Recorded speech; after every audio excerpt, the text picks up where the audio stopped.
আমার প্রশ্নটা হলো মিস্টার রশ্মি ভাই জাভেরির কাছে।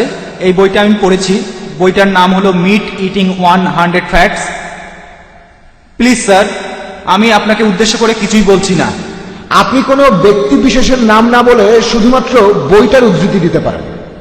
আমি কিছুই বলিনি। তাহলে শুধুমাত্র বইটার উদ্ধৃতি দেন। ঠিক আছে, বইটা প্রকাশ করেছে জৈন পাবলিকেশনস। আপনি জৈন, তাই আপনাকে জিজ্ঞাসা করলাম। এই বইটার নাম হলো মিট ইটিং 100 ফ্যাক্টস, লিখেছেন ডাক্তার নেমিচাঁদ।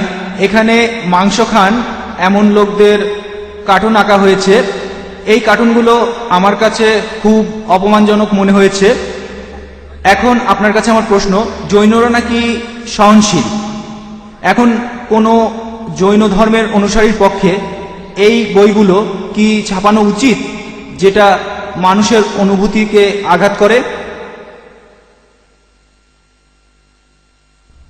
হ্যাঁ, বক্তা এই প্রশ্নের উত্তর দেবেন না।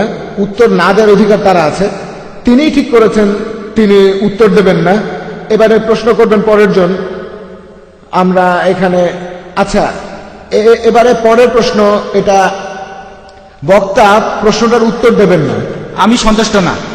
এখানে বক্তাদের অধিকার আছে, আর আমি অনুরোধ করব প্রশ্ন করতে এসে আপনারা উত্তেজিত হয়ে পড়বেন না। বক্তা যদি উত্তর দিতে না চান, সে অধিকার তারা আছে। যদি তিনি মনে করেন প্রশ্নটা এখানে প্রাসঙ্গিক হয়নি, উত্তর না দেওয়ার অধিকার তারা আছে।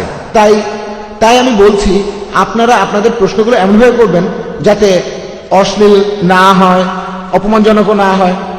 আর হ্যাঁ তাই অপমানজনক কথা বলবেন না বক্তাদের বা অন্য কারোর উদ্দেশ্যে।